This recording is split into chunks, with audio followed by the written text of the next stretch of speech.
Ready? Đó là Summer. Shake Let's up go. đúng ạ. Happy birthday To you. Happy birthday to you. Happy birthday, dear Hunter. Happy birthday to you. Make a wish and blow. Yay! Okay, Summer. Huh? Ở đồng he nó đó, ít biết gì mà ở đồng try ở đồng bao cho. Okay. Ready, Summer? All right. Okay. Happy Birthday to you. Happy birthday to you. Happy birthday, dear Summer. Happy birthday to you. Make a wish and blow. Yay! Okay. Try ở đồng try không? Wow, now you blow. Okay, blow. Chua chua. Đó. Chua chua. Chua chua. Chớp ạ. Chớp ạ. Wow. Chớp Đó. ạ. Ôi dồi. Để đi. Chua chua. Chua. Chua chua. Đi bó cả liệm. Okay. Alright. Như là sáng chia. Tôi nói vậy. Father Day biết chúng chưa có gì. Biết bố muốn nói chuyện chua hàng. Điều biết tôi có phải lấy hết biết họ nói khắp luôn món nào hết. Bơ. Ta là biết một Florida biết chỉ không có cái vật tệ chỉ không có luôn món nào. Còn nói chuyện ôi tim ba tăng cho. Hai One whole thing, birthday.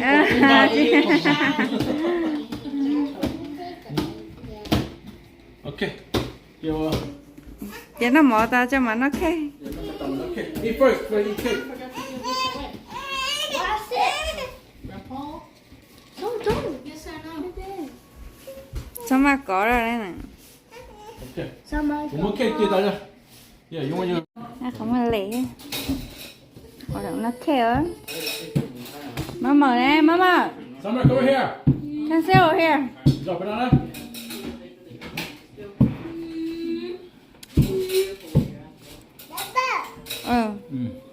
No, chưa lo á. Sit down on the table. Chưa lo á. Let Kaden see. Here, here. Here you go, Kaden. Here you go.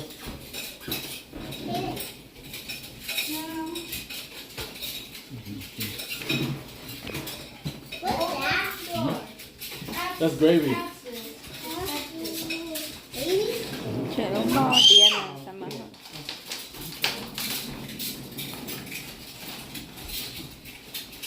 the spoons right here. Anh này mất cục cái bọn cái thằng trong nó cake.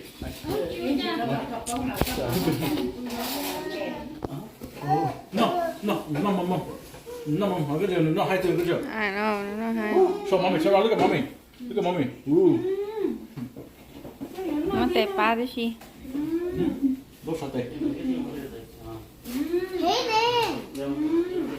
Cái này bay cái này. Cái này bay cái này mà nó đâu.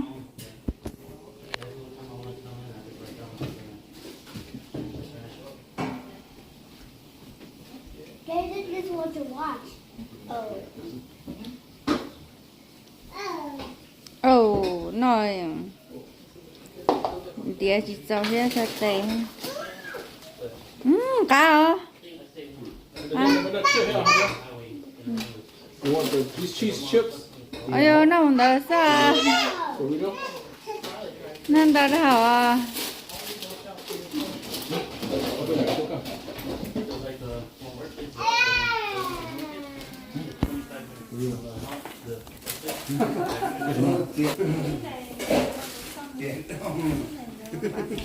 Muốn đi lọ.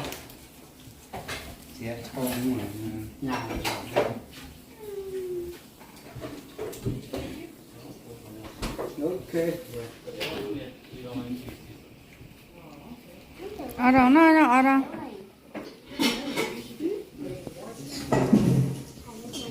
Đó, bữa để nó uống cái là hay thôi. Mình có thể là thực hiện được. Đó, chết rồi. Ok. Đây một cái nào.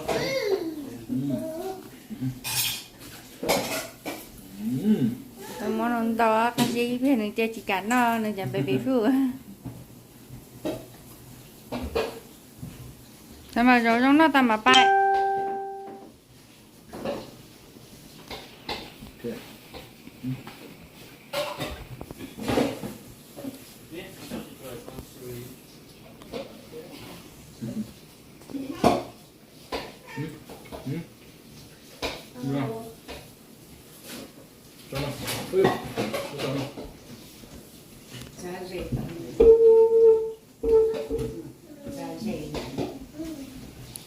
dây này trong xe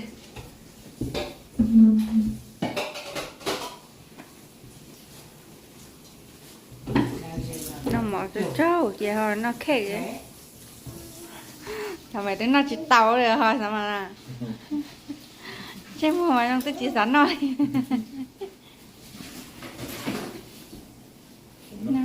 nó không bông hay nó cay hay nó gì hết nè nó đâu giả cho trâu cho nó gì thì nó chỉ tàu thôi cá là à họ có gì cho đổi cho họ không cha chỉ mà cứ kia ice cream The same one, this one. nó giờ giống cô không được có kinh nghiệm But they like it. nhà kia cỡ trong y kia sẽ sắm cực kỳ sắm cái nồng nó thôi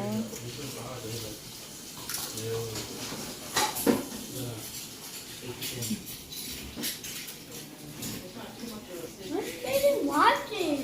I'm little though.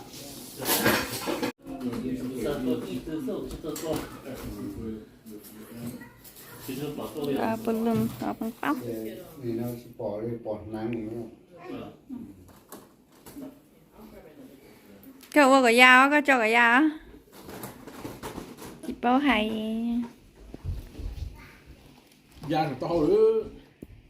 nhưng quê cái tàu cơ mà cái thứ nhất tàu thế à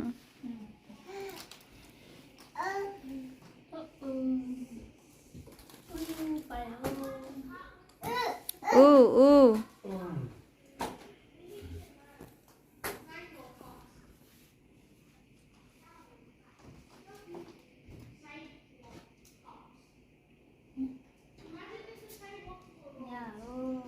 nuôi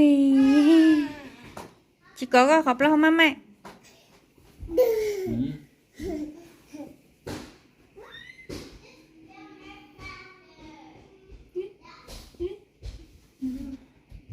chị ba tao có đâu chị muốn nhớ số có đâu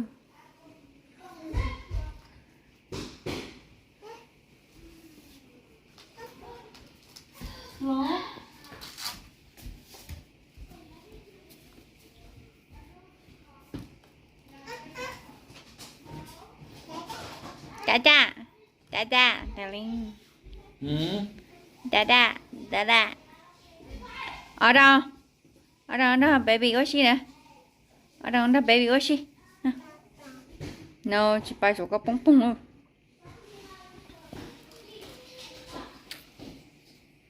Nhìn quê. Đừng buồn lòng tôi lo chắc coi tôi một căn tiền chứ mà ta. Quê. Chà dẫn cha nữa face luôn. Rồi step point nhá, nó trở nên ngon này.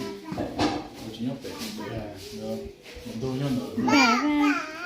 Ba. Nó cái chị papa chị lái rồi no. Câu baby wow thế à? Rồi thế thằng sao chơi nó lo nhá rồi. Ở đâu? Nó sao chơi bé xả thái cơ luôn thế? Anh chơi nó nhắc cái nón tu. Để phải nói chuyện đen nó bây giờ nó đã nó. Grace. Baby. Mắn nói hả?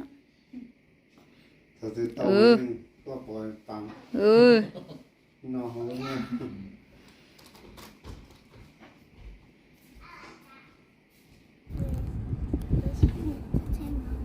Bà chị đó anh à.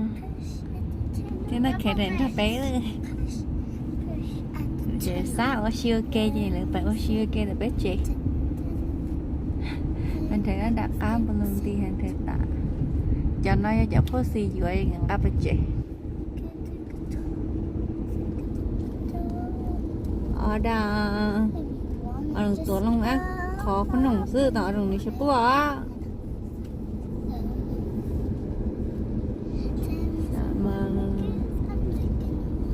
Baby nhất là đó thì baby chịu sợ.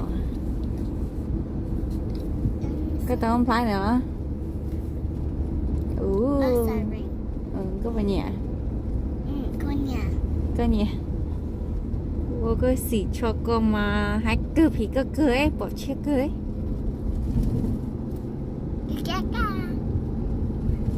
đứa nhà nói anh cho cũng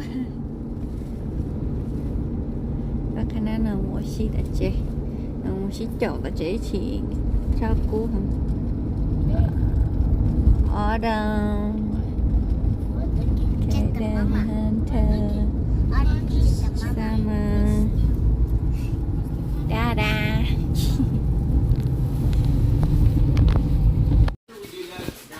open What's chế đó hunter sama open your cup present Mami daddy order rồi cái chỉ tôi rồi nữ vi mà lại cái đi không cái này là phải xì mua ha giờ mua họ coi thứ mua họ coi giờ đi mua đồ hunter tao bây giờ hunter That's yours too. tao bây giờ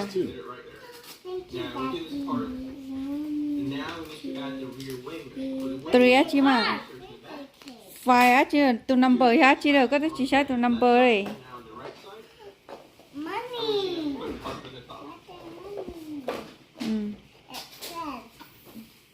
Thật có phải xì mua rồi con What's this say? Happy birthday. Happy birthday Happy birthday What's this? á chị Kaden á Kaden lắm bé này Kaden show có phải xì mua rồi con tự nhiên phải xì thia popo thia dơ rồi mua Hi guys, it's Riley from Rocket Zero and welcome to another vehicle tutorial. In this series today, we're going dạ bây giờ đi mà read đâu có mà cái gì có read or whatever else you guys ôi dụ khơi nó chậm này nè sao nó xí sợ đó nhà khơi nhà ly ở trong một trò này có bông pain, dạ black wool, ok anh cho có khơi có ly hả grab our black wool and we're going to place one here. có tao bộ cha nè This gap right here. tao wait We're just going to bring them across the tires. có lông bò nhá xe của nó Another two. It's để gonna mà ly Now we're just going to drag it back by four. ở đồng ly đâu thằng nữa này nó cũng bằng gam một chia đâu có Putting our bằng gam một chia cho cổ lúa cá bầu cả số Just going to pull back just so No. No, you use it. Yeah. cái nó hai đấy đi một tiệc bằng gam một chia đâu hắn thấy cũng mất chia của cá bầu cả số mình chỉ này thì có rồi use sao mà tia của rồi use sao mà ly Mommy, I'm good. guys have to. Can you give me a jar? cũng bằng gam một chia đâu có ha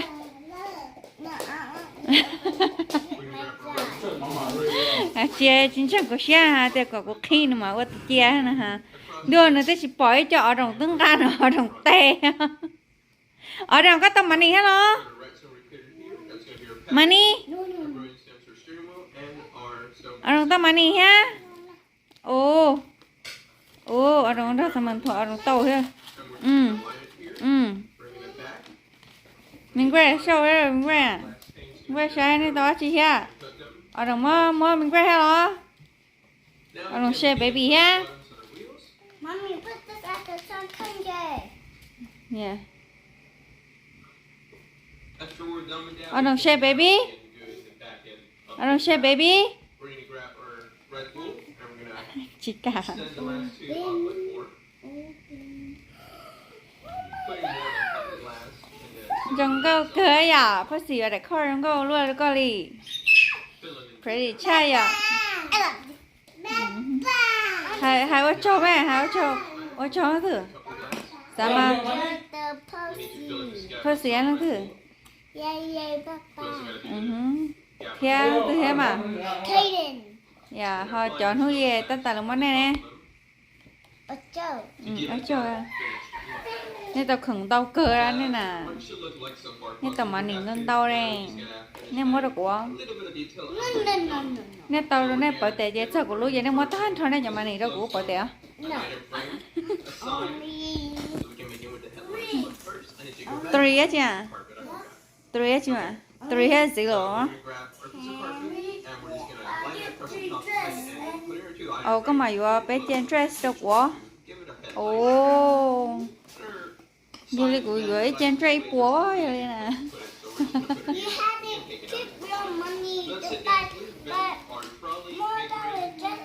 leave a comment telling us what you like to do next. Give us a like if you enjoyed this video. Mommy, Subscribe. that got already more too much money. We'll post daily on Instagram around 7. So, Ồ, get one. ồ, lần thứ hai luôn rồi. Chỉ mua mà này cô vì tôi cũng mua mà này tao vợ đó ha. Because Hi guys, it's Chị có Friday. tướng mua cái chó mà này cơ, chị cũng chỉ tham mua của chó đâu có thế ba. In this vehicle tutorial, Bây giờ, we'll be building a tank. nè, Giveaway turns out có tướng mua cái chó nào chị cũng chỉ tham mua của chó mà này tao vợ đâu có thế ba. spun in the ground when we came together. Bây giờ, And we're gonna make a row of 8. sao má? So 1, 2, 3. Hai đấy mà chị xả té, chị xả luôn đi bây giờ. Oh, we're gonna make a row. Rất chế đã là cho cái bóng nó đi. Con hình khi cái bóng. Nên té Có chị. một cá mà sao mà?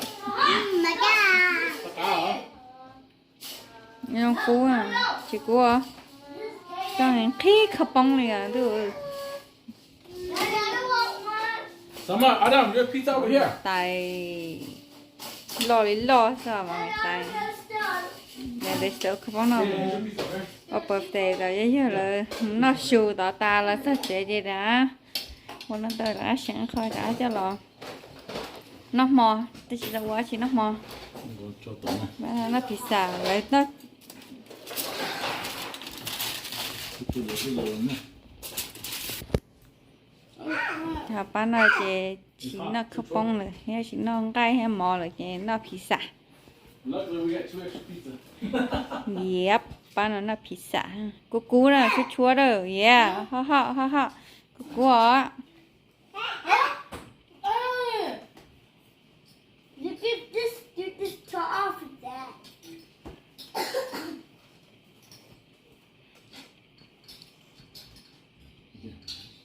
Adam, good? Cú nè, chờ cú nè. 좋아요. Ít nhau có mà. Ít chúa ít nhau có. Thôi hai cái chúa pizza chứ chúa lại, bắt ta cái chúa candle bố chúa lại. Cái đấy hắn thèm rồi. Để cho mẹ tú nó mà trong bây giờ bắt nghề nó ta không bông ở đây. Ta nâng cây hay nó mò chị thì nó hơi thì nó pizza. Hay chị pizza nên bữa nó. Ở động đó nó pizza. Chua. Guys and gals, Paulie Jr. here, and welcome to my Minecraft tutorial Let's Play series. No, How to not Survive that. in Minecraft 1.14, which is the latest edition. I want a drink. Recording. We are, of course, I want a playing the drink. Java edition. Đây là mua vào rồi đó. Playing on Xbox. Or Coca-Cola. It might be a bit different. What? Coca-Cola. Lâu học khác nữa nữa ha. Thế chứ ở trong nó nói. Unless we can do Coca-Cola. Spanking Coke? Call it. We don't have And Coca-Cola. dry. Short and sweet and to the point. And of course we are playing on survival mode. There's also hardcore mode, which is basically survival mode, but at harder difficulty low, and you only have 1 life to live. And then there's creative mode where you can fly around, you have access to unlimited resources, and pretty Cô much thì everything. mà nó thôi. That's no fun, at least in my The opinion. water. So let's Không water hay gì mà không. and we're gonna go to more Adam, Adam, I give you some of your water right here, Adam. Ở trong không có small water ở đâu. name as the Bỏ là nguyên bỏng vậy nữa, chúng mới bỏng hết nè ha. seed essentially dictates Những cái cả nhóm đã phát chủ nữa, thằng cái dầu nó generator that crafts chỉ cho bây giờ. down and makes some more sticks. And Chỉ I cho bây kinda giờ have to dầu là start tôi có really có quickly chứ. here because the sun is going down. By the way, if you Xong have rồi a đang chỉ bunch dầu bây giờ. of Cá khơi thì chỉ cơ bây giờ. in a crafting area like this, right, and you want to get it out, you can hold down shift and click to get them out quickly, or Mommy, click this. yeah, click do this, like grab 'em all. And you can yeah, also pepper, spread these out with the right mouse button, hold it Hai down, chả? and then spread it all around. Pretty cool stuff. cup Now, on let's go back and Nét make thế nào?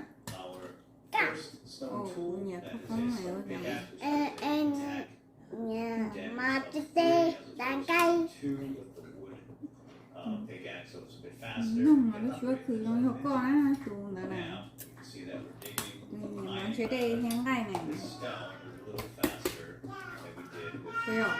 the Nó wood. có. So we're gonna Đúng rồi, grab this em. stone right here, which is, by the way, cobblestone, and we'll want probably about say about 20. Đây We want hai a full set of stone tools, and we also want to trang make a lúa furnace, chị which is made of stone. vừa vừa So sửa we're tao gonna want approximately 20 stone. That's good. And while we're here, let's grab this coal. This coal is going to allow us to cook food and things, and also make torches. Light up our hidey hole tonight. We're getting experience. That's what the little green thing is. The little jingle. That's our experience bar right there. We'll spend experience down the road on various things. All right. How are we doing for time? tại khăn đồ Well, sun is dropping there in the west. We don't have much time left. A couple of thế minutes, cho so let's cũng go nào ahead mà các and bạn make cũng a theo à full complement of stone chả má tools. So we want không phải là axe. Oops, get out of there. Here's our stone axe, which can also be used as a weapon. It does hit pretty hard. It's a little slower than a sword, but we're gonna make a sword anyway. So let's go ahead and make a sword. And that is a sword. There's the handle. There's the blade. Mama, Axe. Here, what bông else? chú là nè. khớp bông số lọ Now, mà the nó khớp bông last số lọ tool we're gonna make it lấy hả mà mình có bông số lọ này số lọ bông này just like that. And that Con is that. cho nó ấy đã Table, 'cause it's ấy time kìa. cùng có trò có này underground. No, it's not. We still have Đâu a little phải. time. We're gonna go fishing. We're gonna Hả? need food. để lúc ha We're gonna need food tonight, and I see some food right here. This is a fantastic. So no hey, get it's up here, not you. spicy A giống như cái fantastic không có source giờ of đó chỉ food mà right off the bat. Kiểu Is cua cua. fish, particularly salmon, grilled in a furnace, which we will do once we get in the cave. Here you Cua. go.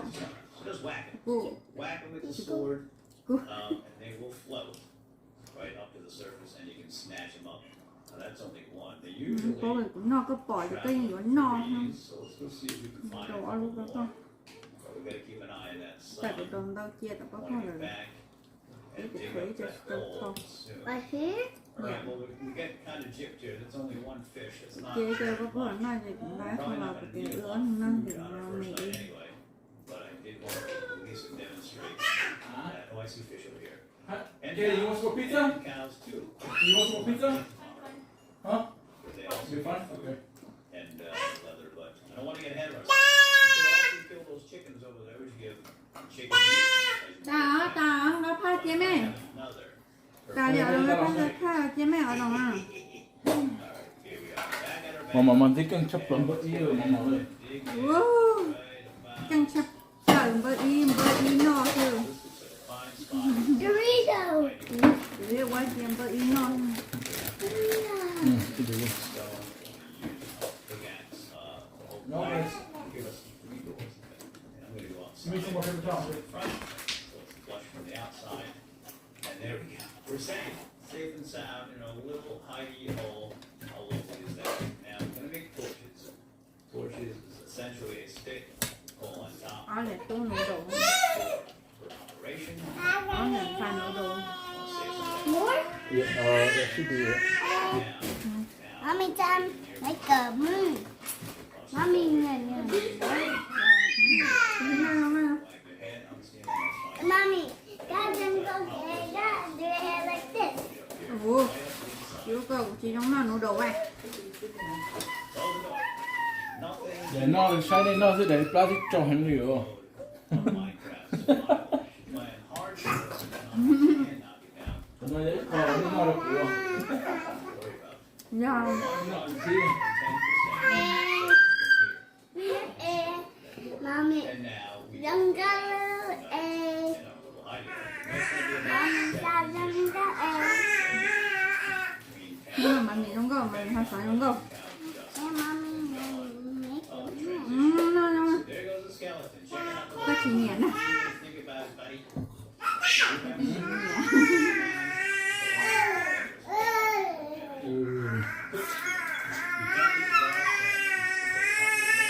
Ừ. Ồ.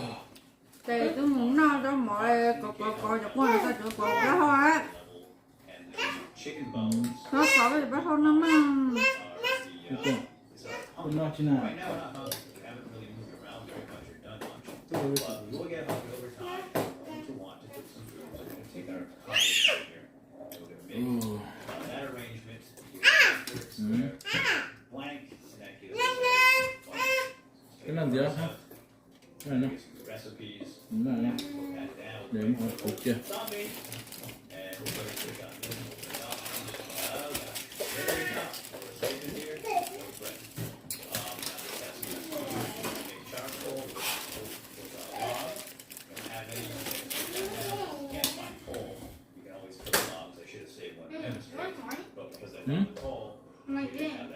What? We can also cook salmon in here. What thing? The water bottle. I think it's spill. Oh. So what we're interested in Kìa cảm ơn con giờ cho cụ nhà. Kìa ba mơ con giờ. I'll go get another one. Nó chỉ ta cái này không nó chỉ ta I'll go get another one. Okay. nó chỉ ta hạt được cũng nó đâu đó nó đâu đó thổi xong nó tay nó chỉ gì hạt được You, không có have, mệt you don't have any không water left? chỉ tổ nói ha rồi Which one's yours? à bạn nó ta nó chợ thầu vậy tôi vào xài anh em buổi chỉ cả tôi vào xài vậy bé cho bên nhện nó mặt tua thôi lấy ra tao nó sao mà lấy lúc lâu là tao nó là tao nó sai đây đi qua tao nó ra come here sama lấy ra anh em buổi đây chỉ cả tôi vào xài bé bán nó sama cái gì không cho cái phê cái nó thấy vừa cơ tại này tại liệu mama chẳng lâu vậy lâu baby trong à chẳng là có gì sợ cô đã bé đã cắt lo ít biết để đi tiếp với mà mua bao tờ mà ở trên nó khắp băng bị bịt nè nó khắp băng lên tàu nè đúng không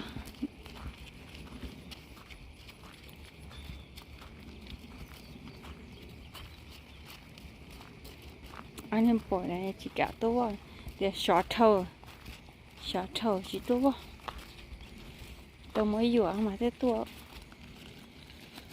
bài bé mà sao mà nếu mà chơi con à lấy đặt một số mà bé mua sữa cầu nóng đây nè biết để đi tiếp bé mà phải con cầu sữa cầu mình cái tầm này mình cái lừa chạy à mình cái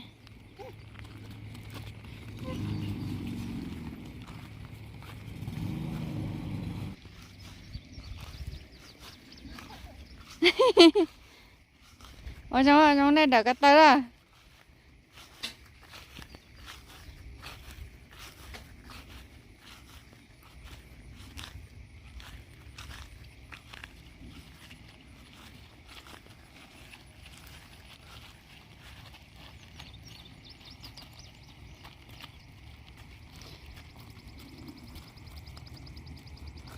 thôi tiệt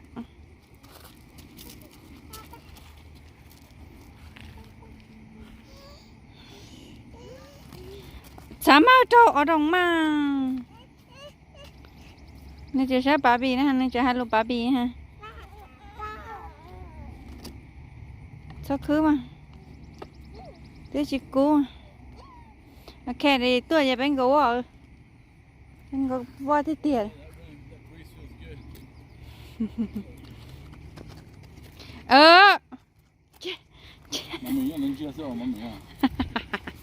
tao thấy khó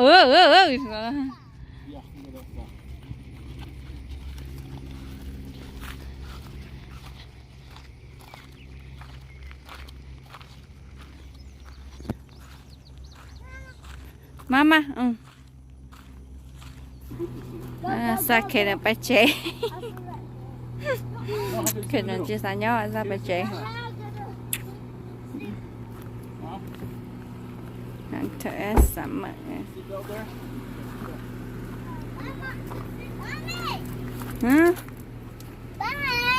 bye bye Kaden Okay, got it. I can't. Yes, you can. Here.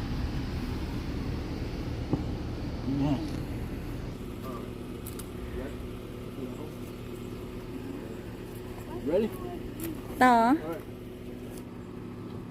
ok chả chơi cho nó bay bên đây mà lo